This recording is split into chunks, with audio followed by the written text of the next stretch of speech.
இப்போ நம்ம அந்த யுத்தத்தை கொஞ்சம் நினைவு கூறுவோம். அமலேக்கிற்கு விரோதமாய் மோசே என்ன செய்கிறாரு? அந்த கோலை தூக்கி நிற்கிறார். அந்த கோலை அவர் உயர்த்தி இருக்கும்போது இஸ்ரவேல் ஜனங்கள் ஜெயித்தார்கள். எவ்வளோ நேரம் தான் கோலை உயர்த்தி இருக்க முடியும்? யாருக்குமே கை வலிக்கும். கை வலிச்சா அப்படி மெல்ல இறங்கும். அவர் பர்பஸாக இறக்கலைங்க, அவருக்கு தெரியாமலேயே என்ன செய்யும்? கை இறங்கும். கை இறங்குச்சுன்னா அங்க ஜனங்கள் தோற்கிறார்கள். இதை பார்த்த உடனே 2 பேர் வந்து அவருடைய கரத்தை தாங்கி பிடிச்சாங்க. யார் அந்த 2 பேர்? ஆரோனும் ஊரும். சொல்லுங்க, ஆரோன் ஊர். அந்த 2 பேர் செஞ்ச ஊழியத்தை தான் நீங்க செய்யணும். அதுதான் உதவிக்கார ஊழியம். என்ன ஊழியங்க? அந்த உதவிக்கார ஊழியத்தை நீங்க செஞ்சீங்கன்னா உங்க பாஸ்டர் கரம் உயர்ந்து நிற்கும். யுத்தத்தில் நீங்கள் நிச்சயமாய் வெற்றி பெறுவீர்கள். ஊழியம் வளரும். ஆத்துமாக்கள் சபையை தேடி வருவார்கள். பவுல் அப்படி ஏராளமான பேரை வேதத்தில் குறிப்பிடுகிறார். ஏன்னா ரோமர் 16வது அதிகாரம் 1ஆம் வசனம் பாருங்க. ரோமர் 16:1-2. கெங்கிரேயா ஊர் சபைக்கு ஊழியக்காரியாகிய நம்முடைய சகோதரி பெபேயாளை. சரி, பெபேயாள் இருக்கட்டும். 2வது வசனம் பாருங்க.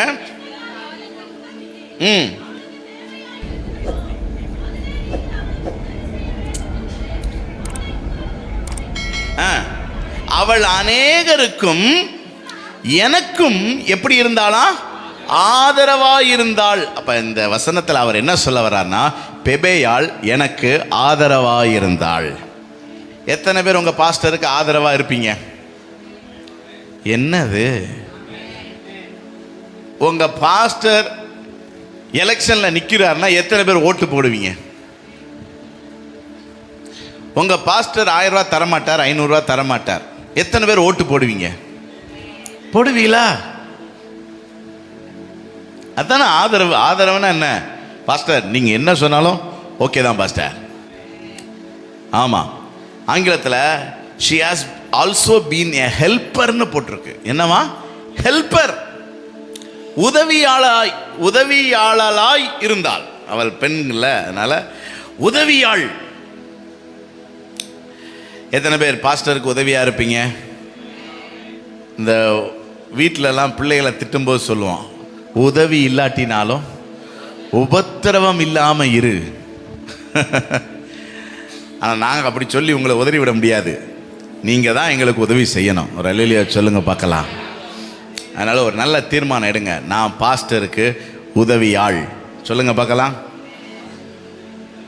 உதவி செய்யலாமா? சரி, ரோமர் 16:3 பாருங்களேன்.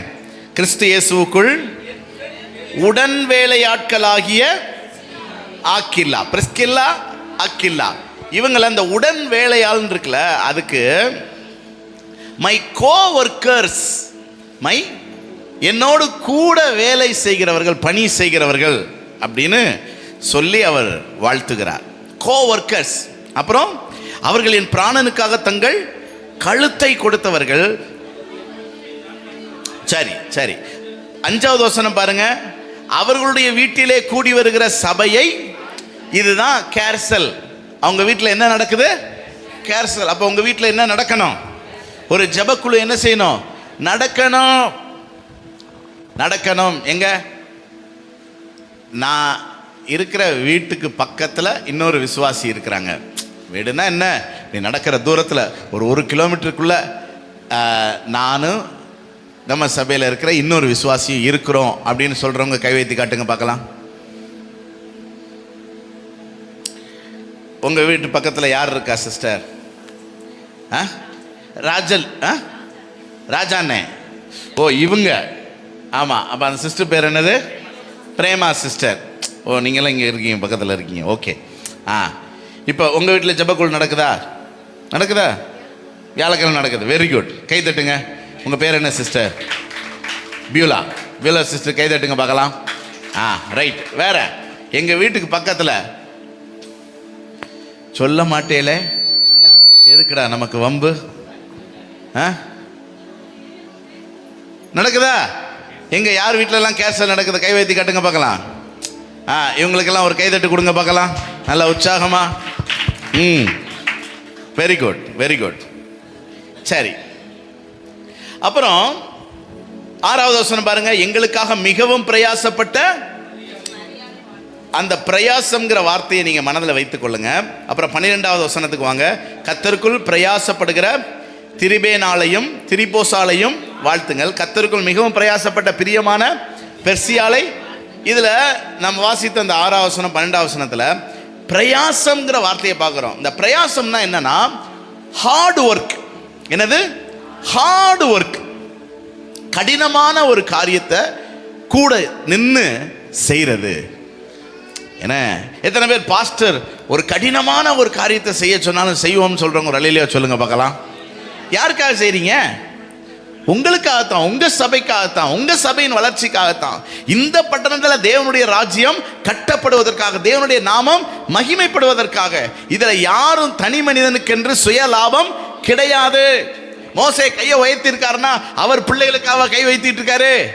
இல்ல, இஸ்ரவேல் ஜனங்களுடைய ரட்சிப்புக்காக. அமலேக்கியன் தோற்று போக வேண்டும், சத்துரு வெட்கப்பட்டு போக வேண்டும். புரியுதா?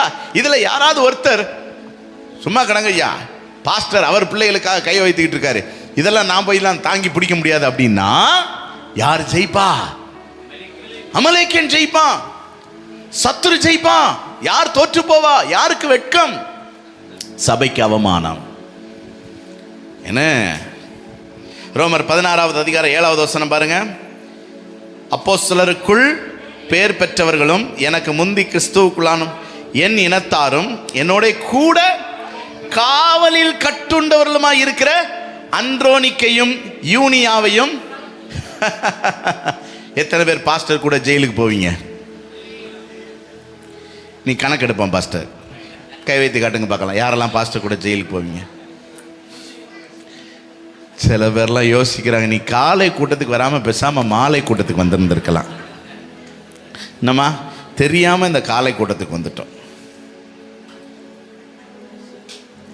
பாஸ்டர் ஜெயிலுக்கு போறாருன்னு வச்சுக்கோங்களேன். ஏங்க பாஸ்டர் எதுக்குங்க ஜெயிலுக்கு போவார்? கிறிஸ்துவின் நிமித்தம். பவுல் எதுக்கு ஜெயிலுக்கு போனார்? கிறிஸ்துவின் நிமித்தம் கட்டுண்டு கிடக்கும் போது அவர் கூட அன்ட்ரோனிக்கையும் யூனியாவும் என்ன செய்யறாங்க?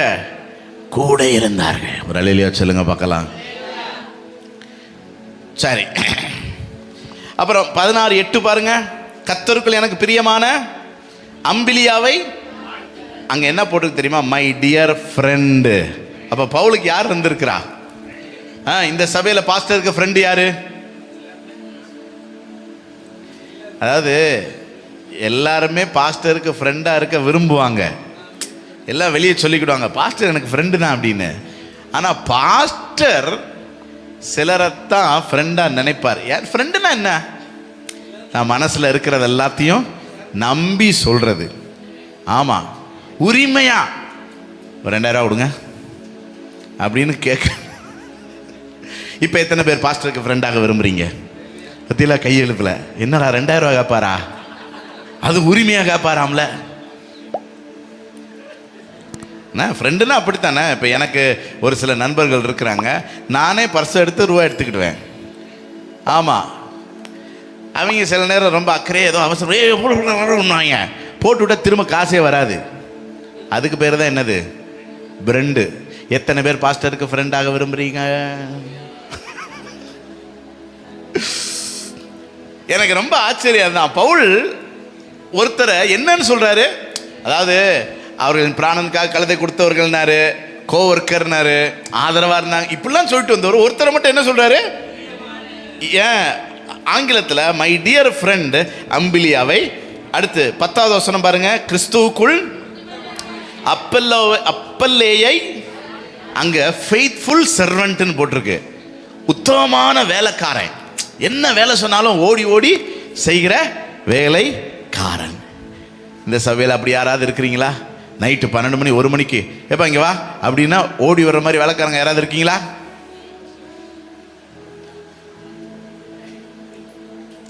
சரி, அப்புறம் அதாவது நான் யாரையும் உங்களை சங்கடப்படுத்த நினைச்சிடாதீங்க. இதெல்லாம் பைபிள் சத்தியம். இந்த மாதிரி ஆட்கள் எழும்பணும் சபையில். அப்போதான் இந்த சபை அடுத்த நிலைமைக்கு என்ன செய்யும்? வளரும், பெருகும். அது யாருக்கு நன்மை? உங்களுக்கும் தேவனுக்கும் தான். புரியுதா உங்களுக்கு? சரி, அடுத்து 22வது வசனம் பாருங்க. இந்த நிருபத்தை எழுதின தெர்த்தியுவாகிய நான் கர்த்தருக்குள். இந்த ரோமர் நிருபத்தை எழுதினது யாருங்க? நமக்கு பவுல் எழுதினார் தானே தெரியும். இங்க என்ன போட்டிருக்கு? இந்த ரோமர் நிருபத்தை எழுதின தெர்த்தியு, அதாவது கோ ரைட்டர். ஆத்தர் யாரு தான்? பவுல் தான். ஆனா கூட இருந்து எழுதினது யாரு? தெர்த்தியு, கோ ரைட்டர். பாருங்க, அப்ப பவுல் எவ்வளோ பெரிய ஊழியத்தை செஞ்சிருக்கிறாரு. அது தனி ஒருத்தனால செய்ய முடியுமாங்க? இத்தனை நிருபங்களை எழுதியிருக்கா, தனியா செய்ய முடியுமா? அப்ப அவருக்கு பேக்ரவுண்ட்ல எவ்வளோ பேர் இருந்திருக்கான் பாருங்களேன். நான் சேலஞ்ச் பண்றேன், இந்த சபையில நீங்க அத்தனை பேரும் இத்தனை பேரா மாறினீங்கன்னு வச்சுக்கோங்களேன், உங்க சபை உலக புகழ் பெற்ற சபையா மாறிடும். அடுத்து இன்னொன்று இருக்கு, 23வது வசனம், ரோமர் 16:23. என்னையும் சபை அனைத்தையும் உபசரித்து வருகிற சோறு போடுறதுக்கு ஒரு ஆள் இருக்குங்க. இந்த சபையில சோறு போடுற ஆள்லாம் கை வைத்து காட்டுங்க பார்க்கலாம். காயு, அவருக்கு என்ன அழைப்பு? அவருக்கு உபசரிக்கிற குணம். அதனால அவர் என்ன செய்யறாரு? உபசரிக்கிறார். அல்லேலூயா. இப்படி நீங்க பாஸ்டரை தாங்க ஆரம்பிச்சீங்கன்னா உங்க பாஸ்டர் உலகம் சுற்றும் வாலிபன் ஆயிடுவார். என்ன பவுல் அப்போஸ்தலன் அதனால தான் உலகத்தை என்ன செஞ்சாரு? சுத்தி வந்தாரு. அவர் மூலமா எத்தனை சபைகள் ஸ்தாபிக்கப்பட்டுச்சு. ஏங்க உங்க பாஸ்டருக்கு அப்படி ஒரு அழைப்பு இருக்கா இல்லையா? உங்க பாஸ்டர் மூலமா கிராமங்கள்ல தான் சபைகள் என்ன செய்யணும்? தொடங்கப்படணும். இப்போ இது 2024, 2030 இந்த அறந்தாங்கி சபை மூலமா 10 சபை எழும்பி இருக்கணும். சும்மா உணர்ச்சோசப்பட்டு கையை தட்டுறீங்களா? வைராக்கியத்தில் கையை தட்டுறீங்களா? ஆமாங்க, சவால். நீங்கள் இன்னிலிருந்து ஜெபிக்கணும். பாஸ்டர்கிட்ட அது சம்மந்தமாக பேசணும். பாஸ்டர் 10ல் எத்தனை வந்திருக்குது கேட்கணும். என்ன செய்யணும்? எங்கெங்கே போய் கூட்டம் நடத்தணும்? எங்கெங்கே இடம் வாங்கணும்? யாரை பார்க்கணும்? என்ன பிரச்சனை? வாங்க போவோம், செய்வோம். நீங்கள் வழியை வந்து என்ன செய்யணும்? ஊழியத்தை செய்யணும். ஒரு அல்லேலூயா சொல்லுங்க பார்க்கலாம். இப்போ இவங்கெல்லாம் பார்த்தோமே, இத்தனை பேர், இவங்கெல்லாம் வேலை இல்லாதவங்களா? வேலை இல்லாமல் இதெல்லாம் பண்ணியிருக்காங்க பாஸ்டர்? அப்படியா? இல்லை, எல்லாருக்கும் குடும்பம் இருந்துச்சு, வேலை இருந்துச்சு, எல்லாருக்கும் தனிப்பட்ட உபத்திரவம் இருந்துச்சு, பாடுகள் இருந்துச்சு. ஆனாலும் அவர்களுக்கு ஒரு வைராக்கியம் இருந்துச்சு, எப்படியாவது சபை வளர வேண்டும், சபை பெருக. ஏன்னா சபை வளர்ந்தா அது நமக்கு ஆசீர்வாதம், நம்முடைய சந்ததிக்கு ஆசீர்வாதம். சரி, 4வது படியணும். 2வது பாஸ்டருக்காக என்ன செய்யணும்? ஜெபிக்கணும். 3வது பாஸ்டருக்கு உதவி செய்யணும். 4வது கற்றுக்கொள்ளணும். எபேசியர் 4:11 வாசித்து பார்த்தீங்கன்னா, எபேசியர் 4:11, நாம் அனைவரும் தேவனுடைய குமாரனை பற்றும் விசுவாசத்திலும் அறிவிலும் ஒருமைப்பட்டவர்களாகி நிறைவான வளர்ச்சியின் அளவுக்கு தக்கதாக பூரண. இந்த வசனம் என்ன சொல்லுது அப்படின்னா, நம்ம எல்லாரும் யாருக்கு சமமா வளரணுமா? கிறிஸ்துவுக்கு சமமா, கிறிஸ்துவின் நிறைவான வளர்ச்சியின் அளவுக்கு தக்க நம்மளும் வளரணுமா? சரியா? எல்லாரும் சத்தமா சொல்லுங்க, வளர்ச்சி. சத்தமா சொல்லுங்க, வளர்ச்சி. சொல்லுங்க, வளருவேன், வளர்ந்து கொண்டிருக்கிறேன். கவனிங்க, சபையின் வளர்ச்சிங்கிறது ஒவ்வொரு தனிப்பட்ட விசுவாசியின் வளர்ச்சி. புரியுதா? நீங்க தனிப்பட்ட ஒருவர் வளராம சபை என்ன செய்யாது? வளராது. எல்லாரும் சொல்லுங்க, நான் வளர்ந்தால் சபை வளரும். எத்தனை பேர் சபை வளரணும்னு விரும்புறீங்க? அப்ப யார் வளரணும்? சபையை வளர்க்குறோம் அப்படின்னா நம்ம வளர்ந்தாலே போதும், சபை தன்னால என்ன செய்யும்? வளரும். வேதம் அதுதான் சொல்லுது. சரி, வளர்றதுக்காக பைபிளில் போட்டிருக்கு, அவர் சிலரை 13வது வசனம் அப்போஸ்தலராகவும் தீர்க்கதரிசியாகவும் சுவிசேஷராகவும் மெய்ப்பராகவும் போதகராகவும் எதுக்காக ஏற்படுத்தினார்? நம்மளை வளர்க்கிறதற்காக ஏற்படுத்தினார். சரி, இப்போ 14வது வசனம் பாருங்க. வஞ்சிக்கிறதற்கு ஏதுவான, அடிபட்டு அலைகிறவர்களாய் இராமல் அன்புடன் தலையாகிய கிறிஸ்துவுக்கள் எல்லாவற்றிலேயும் நாம் வளருகிறவர்களாய் இருக்கும்படி வளருகிறவர்களாய் இருக்க வேண்டும். இப்ப கவனிங்க, வளர்ச்சி ரொம்ப முக்கியங்க.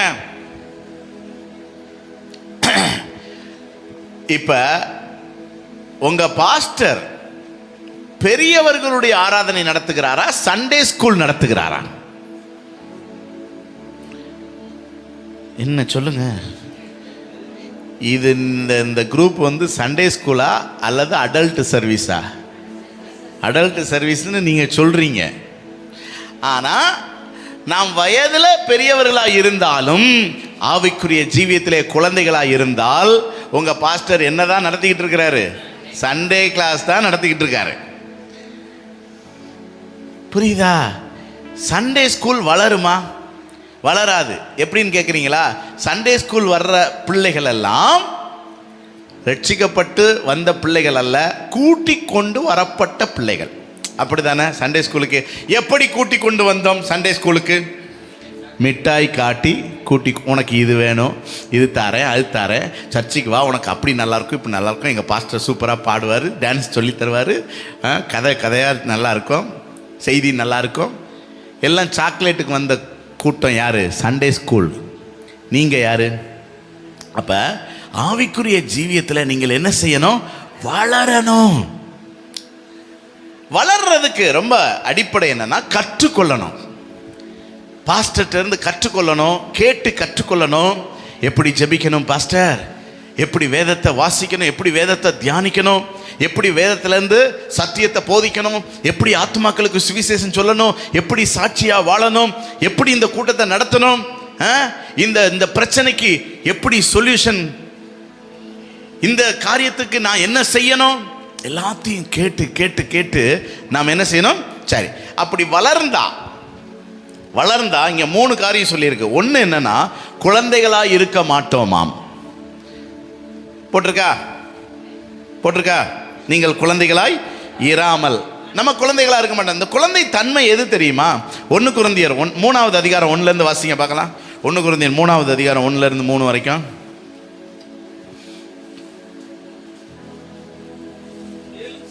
சகோதரரே என்று எண்ணி என்ன உரியவர்கள் என்றும் குழந்தைகள் என்றும் எண்ணி. ஏன் கொரிந்து சபையை பார்த்து நீங்க குழந்தைகள்னு சொல்றாருன்னா, அடுத்த வசனம் வாசிங்க. பாலை கொடுத்தேன்,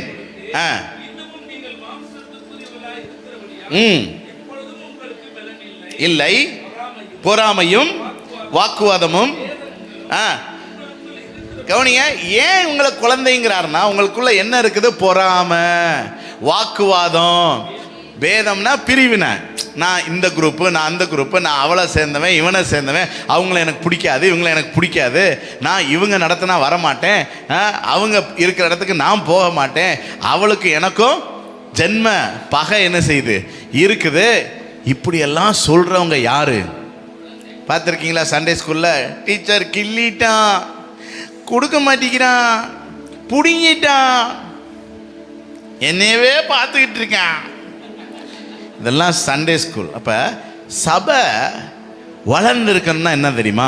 சகிப்புத்தன்மை, விட்டு கொடுக்கிறது. என்ன? 1 தெசலோனிக்கர் 5வது அதிகாரத்துக்கு வாங்க. 1 தெசலோனிக்கர் 5வது அதிகாரத்தில் நம்ம பெரியவங்களா என்னெல்லாம் செய்யணுங்கிறத ரொம்ப அழகாக பவுல் எழுதி இருக்கிறாரு.